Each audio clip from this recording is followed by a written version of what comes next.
In 2000, I attended the wedding of News International. News International chief executive of the ceremony took place by like at a country estate. I stood next to TV presenter Piers Morgan, although that eliminated that was 3 years ago. Then Prime Minister arrived there with all eyes turning to me. They walked down the lake at a country. Walked down the lake with all eyes turning to him and with all eyes turning to him. Then Gordon Prime Minister arrived like with all eyes turning to him and turning to him. As he walked down the lake, I accepted.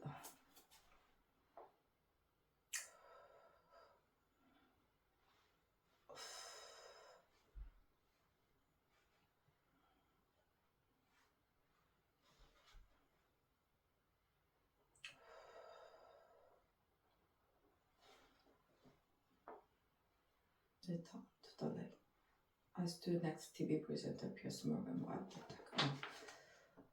at the reception. I had a brief conversation with Miss Cameron. I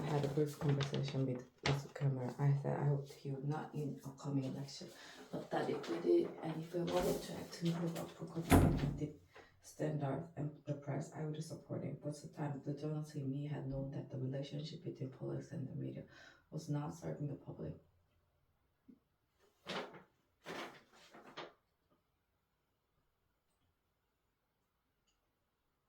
But it was my first-hand experience of this developing cultural views and negativity that convinced me British press and 24-hour news were making it more difficult for the leader to govern. It's got worse, hasn't it?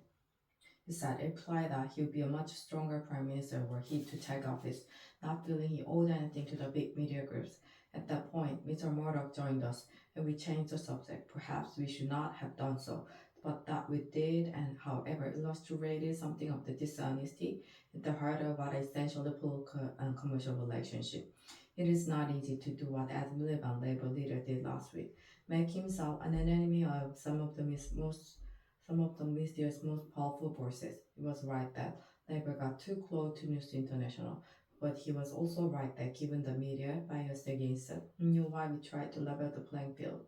In my own defense and as my diary shows, I argued for some years with Tony Blair that we need to act on the culture of our media.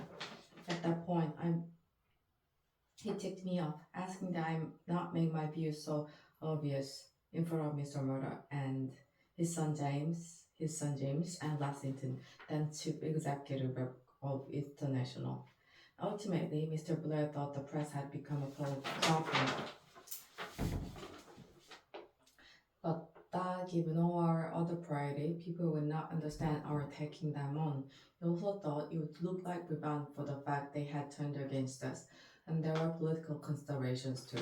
Trying to govern and win election is hard enough without the press being against you. I accept that for all of us, at times media support was something we courted at the expense of positions of principle on media issues, but that trap has now been sprung. But the latest revelation have forced the police, News International, and the government to act. The police will now be more vigorous. News International will continue with their kamikaze crisis management, which one day will be studied as a textbook case of how not to do it. But the most important developments are the Prime Minister during inquiries into press practices and a new system of regulation. These mean we now have once in a generation opportunity for a new settlement between politics, the media, and the public. Nobody can argue that we have the press we deserve. Pressured by technological change, a dominant strain of British media has gone into a spiral of decline, in which this scandal is only the most dramatic developments.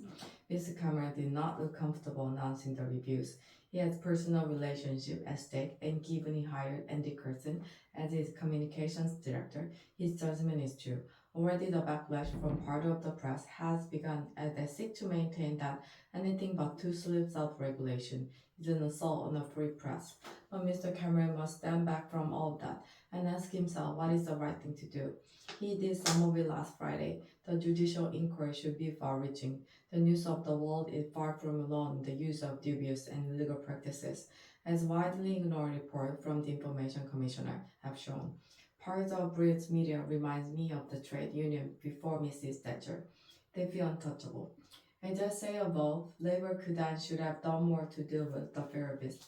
But just as MP's expenses scandal emerged from the failure of Mrs. Thatcher's government to tackle MP's salaries, so the system by which she showered honors on editors and owners, a practice to which we put an end with a rule that no serving editor could be honored, means she to have something to answer for. Whatever the past, it is Mr. Cameron who must lead the country to a better place. Mr. Miliband has shown himself capable of playing a good and principled part, and so should the public. Ultimately, political debate will only improve if the public want it to.